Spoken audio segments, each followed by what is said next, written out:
జగిత్యాల జిల్లా కొడిమ్యాల మండలం నాచిపల్లి గ్రామంలో ప్రేమలత అనే మహిళను ఈ నెల 6న గుర్తు తెలియని నిందితుడు హత్య చేశారు. నిందితుడిని పోలీసులు అరెస్ట్ చేసి మీడియా సమావేశం నిర్వహించారు. ఈ సందర్భంగా డీఎస్పీ రఘుచందర్ మీడియాతో మాట్లాడారు. నిందితుడు సురభి రఘునందన్ రావు చూస్తేనే మృతురాలు మెన్నేని ప్రేమలత బూతులు తిట్టడం మొదలు పెడుతుందని, అదేవిధంగా సంవత్సరం క్రితం మృతురాలికి నిందితుడికి జరిగిన గొడవల్లో భాగంగా నిందితుడు రఘునందన్ రావుదే తప్పని నిర్ణయించి పెద్దలకు క్షమాపణ చెప్పించినా దాన్ని దృష్టిలో పెట్టుకుని మృతురాలు ప్రేమలత తిడుతుందని, మృతురాల్ని ఏమైనా చెయ్యాలనే ఉద్దేశంతో ఉన్న నిందితుడు రఘునందన్ రావు ఈ నెల 6న రాత్రి 9:45 సమయంలో ఒంటరిగా మృతురాలు ప్రేమలత రావడం గమనించిన నిందితుడు మళ్లీ మృతురాలు ప్రేమలత అనే బూతులు తిట్టడంతో అదే అదునుగా భావించి నిందితుడు రఘునందన్ రావు అక్కడున్న కర్రతో మృతురాలు ప్రేమలత తల మీద బలంగా బాదడంతో రక్తస్రావమై మృతురాలు కింద పడిపోయిందని డీఎస్పీ తెలిపారు. ఇదిలా ఉండగా శుక్రవారం నిందితుడు రఘునందన్ రావును అరెస్టు చేశామని, కోర్టులో హాజరుపరుస్తామని అన్నారు. ఈ కార్యక్రమంలో సిఐ నీలం రవి, ఎస్ఐ సందీప్, పోలీస్ సిబ్బంది తదితరులు పాల్గొన్నారు.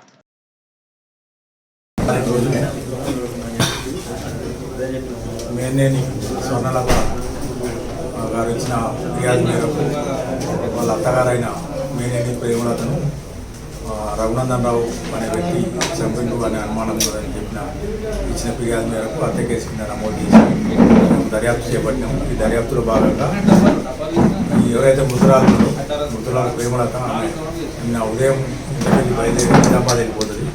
నిజామాబాద్ వెళ్ళి రిటర్న్ రాత్రి వస్తుంటాయి. ఇతడు అక్కడే వాళ్ళ కోళ్ల ఫామ్ దగ్గర ఉన్న నిందితుడు రఘునందన్ రావు, సురభి రఘునందన్ రావు ఈమెను చూస్తాడు. చూడగానే ఆమె ఈమెను తిట్టడం మొదలు పెడుతుంది. దాంతోపాటు ఏంటంటే గతంలో ఈమెకు అతనికి మధ్యలో గొడవలు ఉంటాయి. ఒక 1 year కింద పంచాయతీ అయితే పంచాయతీలో పెద్ద మనుషుల సమక్షంలో ఏంటంటే రఘునందన్ రావు తప్పు అని నిర్ణయించి అతనితోటి ఒకసారి కూడా చెప్పించడం జరుగుతుంది. అది దృష్టిలో పెట్టుకొని ఎప్పుడు ఈ మధ్య తిడుతుంది, ఈమె ఇలాగా ఏదైనా చేయాలనే ఉద్దేశం ఆయనకు ఎప్పటి నుంచో మనసులో ఉంటుంది. నిన్న ఆమె ఒంటరిగా చీకట్లో 9:45, 9:45 రాత్రి ప్రాంతంలో రావడం గమనించి ఈమె తిట్టడంతో ఏంటంటే అదే అదునుగా భావించి అక్కడ ఉన్న కర్రతోటి తల మీద బలంగా కొడితే ఏంటంటే ఆమె రక్తస్రావమై కింద పడిపోతుంది.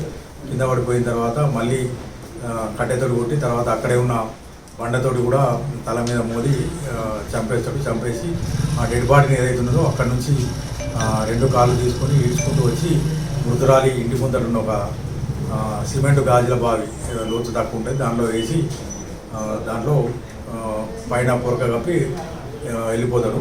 ఈ దర్యాప్తులో భాగంగా మేము ఈరోజు నిందితుడిని అరెస్ట్ చేసి కోర్టులో ప్రొడ్యూస్ చేస్తాం.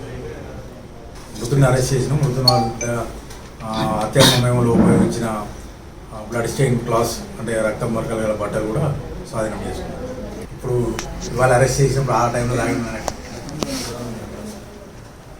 చూసే మృతురాలని చంపింది ఇతడని నిర్ధారించుకున్న తర్వాత మృతుని నిందితుడిని అరెస్ట్ చేసి అతను స్వచ్ఛందంగా ఒప్పుకున్నాడు. అరెస్ట్ చేసి నేరాన్ని అంగీకరించారు.